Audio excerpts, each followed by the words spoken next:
Ms. Huang Xuan.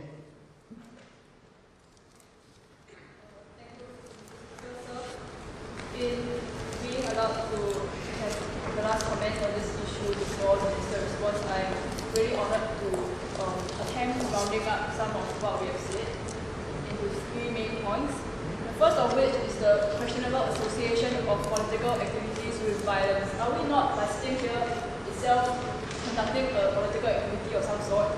Whether the political activity is indoors or outdoors should not really affect whether people will be easily excited into killing each other. Furthermore, there have been numerous protests and demonstrations held at Hong Lim Park without much outbreak of violence thereafter. What's the basis for supposing that political activity outdoors will lead to violence? This is an underlying assumption of the bill that we do not question thoroughly enough, and this MP hopes that we will better assess. Secondly, the issue of us looking at different directions.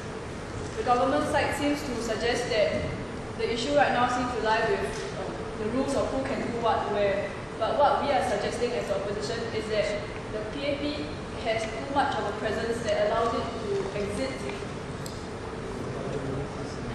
The government has, my apologies for that. The government has methods that allows it to exit its rules of political parties, like mentioned for the PA. The PA appoints non-members of parliament, that is cross-check advisors, even if the MP of that area cannot represent the constituents. Therefore, this opposition MP would like to encourage the government to think of, like you say, more black and white policies in terms of whether the government party and the opposition parties have equal representation in when they can speak, and equal representation in whether they have backdoors to do this by other means. Thank you. Thank you, Honourable Member. Minister of Law, may address the clarification. Thank you for your clarification. Your first point was on whether political activity equates to violence, and our stand is that in terms of outdoor assemblies, outdoor demonstrations, there's a high tendency for such demonstrations to escalate into violence. The reason is politics is a very controversial, to some extent it's controversial. Different people have different views, and often it is very emotional. People stand fast by their views in an emotional manner, and if this, given the right circumstances, this could easily escalate into violence. And Singapore prides itself as a safe, secure and peaceful city, and that is what we aim to protect. Next, the grassroots, about not having grassroots, representatives of grassroots organizations from the opposition MPs. I believe that is beyond the scope of the Ministry of Law, and that will be best addressed by the Ministry of Community Development, Youth and Sports. With regards to the third point about opposition members not having enough opportunity to speak, well, I'm not sure where the member has gained this impression from, because the right to speak up in Parliament is protected by the Constitution and exempt from the regular constraints of freedom of speech. So opposition members have equal rights as ruling party members to speak up in Parliament. Thank you. I thank the Minister of Law for her clarification. At this point, I will be open to any other government minister wishing to make statements on any issue of public importance. Would there be any minister wishing to make statements? Seeing that there are none, we shall move on to the next order of business. Are there any motions proposed by the government with regards to bills? That is in order. Would the Finance Minister present the statement, the budget statement for the financial policy of the government? Mr. Speaker, I would like to start by bringing the House to a common understanding of the economic situation facing this country today. Much of the world is now heading into recession due to chronic lack of confidence in Europe and America's ability to deal with their debt. What this translates for Singaporeans is a threat to the existence of companies which are providing jobs to hardworking Singaporeans. The lack of confidence in Western financial institutions and the financial system as a whole has led to inflow of capital into Singapore, inflating the prices of assets. Rise in oil prices in the Arab Spring has also caused local families to face rising commodity prices. The priority of this budget is to ensure that hardworking Singaporeans can continue to be employed while building the foundations for future growth. Mr. Speaker, the actions of this government in 2010 and 2011 has secured the economic strength of our country as we head into the financial storm. The measures that are set up today will ensure no additional borrowing and provide no additional savings across the fiscal year. However, this budget is contingent on the forecast that Europe will be able to deal with its debt, and I will hence call upon the House to approve an additional $2 billion of possible deficit, which will be structured into a stimulus package in defense of deterioration of the international economy. All contingencies have been planned for, and this government would place its hand firmly on the pulse of the country. In order for Singapore to emerge stronger from the crisis, this government will invest in human capital development of our children. This includes working closely with universities such as the Singapore Institute of Technology to increase their capacities for local students. The inauguration of the Singapore University of Technology and Design, as well as the AUNUS College for Liberal Arts, will provide more places for local students. The Ministry of Education will also be reducing the number of scholarships provided to foreign students. And the savings will be used to provide additional teaching scholarships to encourage our bright and young pre-university graduates to enter the noble line of teaching. In addition to increasing the number of teachers, the Ministry of Education will also be expanding the Allied Teacher Scheme. No more will teachers be made to photocopy materials and approve CCA forms. They will be allowed to commit more times in the classrooms to provide specific help to weaker students. While we are moving towards a more productive knowledge-based economy, the Innovative Teacher Scheme will be initiated to provide training to help teachers stimulate creativity and critical thinking among students. As a product of this training, schools will also be granted more leeway to vary the curriculum and methods of teaching. This government also recognizes the additional help that needy students require and will be increasing funding for scholarships provided by self-help groups by $9 million. The ability of the state to identify students with learning disabilities early would also mean that early intervention is possible. The Ministry of Education would thus invest in more schools like the Pathlight School to assist these students. While this government recognizes the importance of academic excellence, it also recognizes that not all students have the aptitude to score straight A's. The status quo provides for social mobility through mainstream education, and in supplement to it, the Ministry of Education will set aside $5 million to help talented, needy students pursue their interests in arts and sports. The government would also invest in the health of our people. Previous investments in the Ng Teng Fong Hospital and the Khoo Teck Puat Hospital would help in providing more hospital beds in Singapore. The opening of the Sengkang Hospital would be brought forward to help in the provision of additional space. The Ministry of Health will be monitoring demographic trends carefully to allocate more resources to shorten waiting times of polyclinics and hospitals which are facing high turnover rates. The Ministry will also anticipate future healthcare needs of Singaporeans and invest in improvement of healthcare quality. In order to help Singaporeans with the cost of health, the Ministry of Health will also be increasing the income ceiling to qualify for subsidies from $1,400 a month to $1,700 a month. Excise tax of alcohol and tobacco will also rise by 6% to fund additional healthcare subsidy. While this price increase is high for relevant consumers, it is also fair to other taxpayers. This is because our normal taxpayers should not be subsidizing members of the public for indulgence of vices which causes diseases which then require subsidy from the government.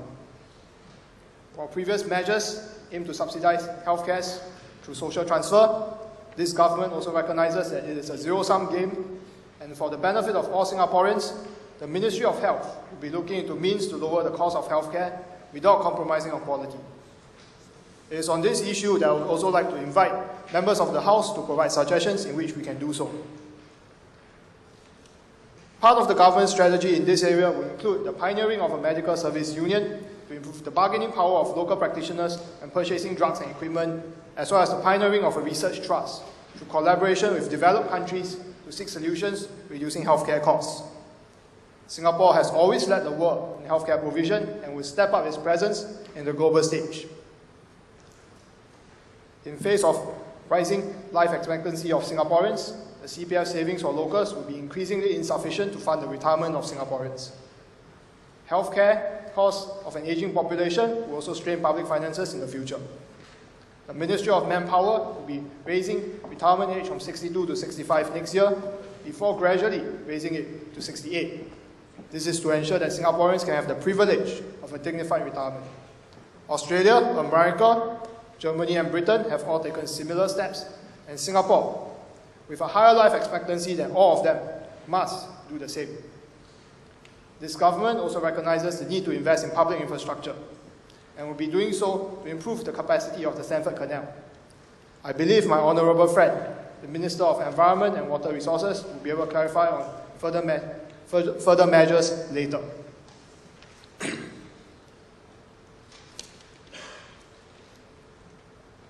The Ministry of National Development also recognizes the demand of Singaporeans for built-to-order flats, as well as recent trends in declining prices of construction materials. This presents the Ministry of National Development with the perfect opportunity to increase our building capacity. Equally important is not only about how many we build, but what we build. And this is something that the Shadow Minister of National Development has rightly pointed out. The Ministry of National Development would not only be committed to the construction of standard HDB flats, but also of studio apartments to meet the needs of an aging population. The increase in supply of houses, as well as additional stamp duty implemented, will serve to decrease demand for housing in the secondary market, creating a feedback loop, bringing down the prices in the primary market. Mr. Speaker, as mentioned in the previous ministerial statement, the recent actions by the European Central Bank may also require us to implement further measures to cool the prices in the secondary market. And again, I would like to invite the House to provide suggestions on this matter. In addition to building of new houses, the Ministry of National Development will also provide more space and void decks for after-school care institutions and retail outlets. The increase in supply of business space will help to drive down the leasing cost of small businesses. This is part of the government commitment to grow small businesses.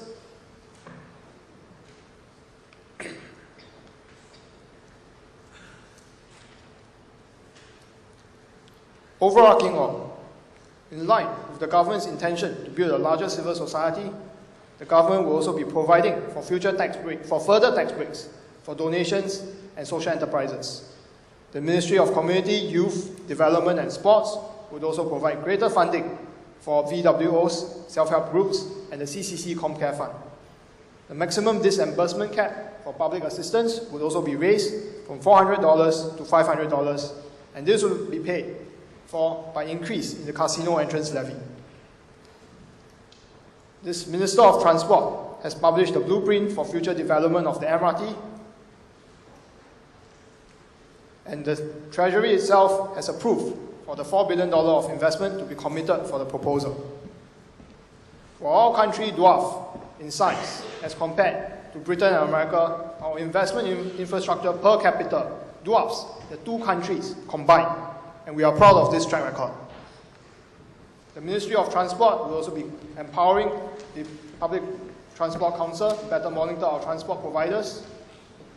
This government will also examine the possibility of easing congestion through the construction of a high-speed bypass railway, as well as differentiation in working hours of different industries. Going forward, this government would also continue its trajectory of increasing productivity and reducing reliance of imported labour by continuing our income tax rebate for R&D and raising foreign worker levy. Additionally, local polytechnics will also expand their capacity for post-diploma courses, and 90% subsidy will be given for workers who seek retraining.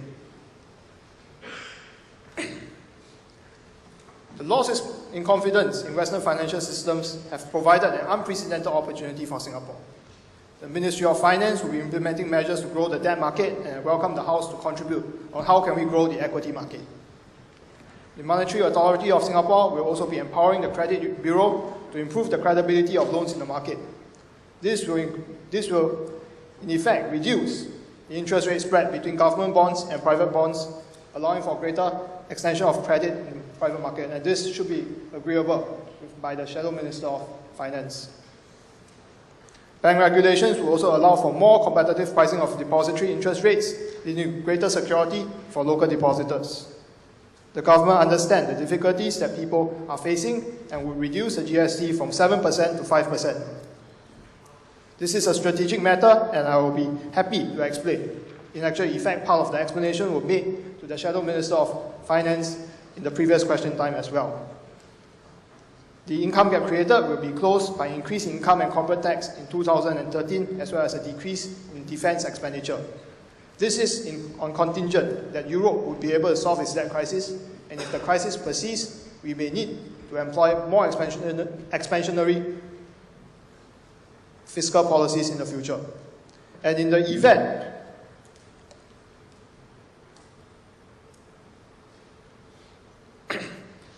event whereby we would have to debate about the competitiveness of our income tax rate and our corporate tax rate, I would first like to remind members of the House that the rates that we are proposing are the rates that we had before 2008.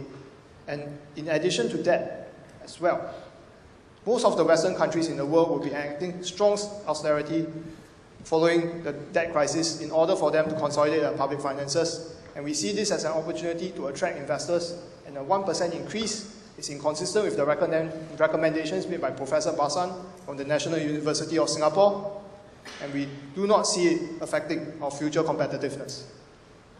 The MAS will remain passive but vigilant, and the government stands ready to stimulate the economy when necessary. This government prioritizes jobs above everything else in the economy, and will be allocating $3 million for a job tax rebate for companies hiring Singaporeans.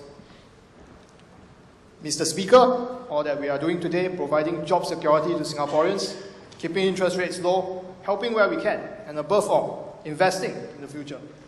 All this demonstrates the government's commitment to helping Singaporeans and will take Singapore into a stronger position to welcome the opportunities of a global recovery. In the alternative of a rebalancing in Asia, I believe that our Foreign Minister has already done a good job in fostering economic cooperation, and I believe that there will be opportunities as well as Asia grows in this global rebalancing. There will be a trade-off between fighting inflation and keeping jobs. And this government will not run a volatile recession in such a time of uncertainty. People know that the promises of a perfect solution to solve all the problems that we face overnight are like the promises of a quack doctor selling a miracle cure. We do not offer that today. We are also willing to admit that as the government, we do not and should not have all the solutions to the problems that we face today. I would also like to invite all members of the House who, through interactions with residents, identify areas where we can build a stronger and larger civil society. I urge all members, government, independents, and opposition to share good constituency practices with the House and to approach the Cabinet if there are areas where the government can help. We are in this together. The government and the public will have to work together. In this time of uncertainty, I would like to count on the support of our independent members and opposition members so that Singapore can emerge stronger from this crisis. Thank you, Minister of Finance. The bill has been introduced and read. I'll therefore look to a motion that the bill be read a second time. Is there a motion to the effect? The motion has been read and has been approved by general assent. Thank you.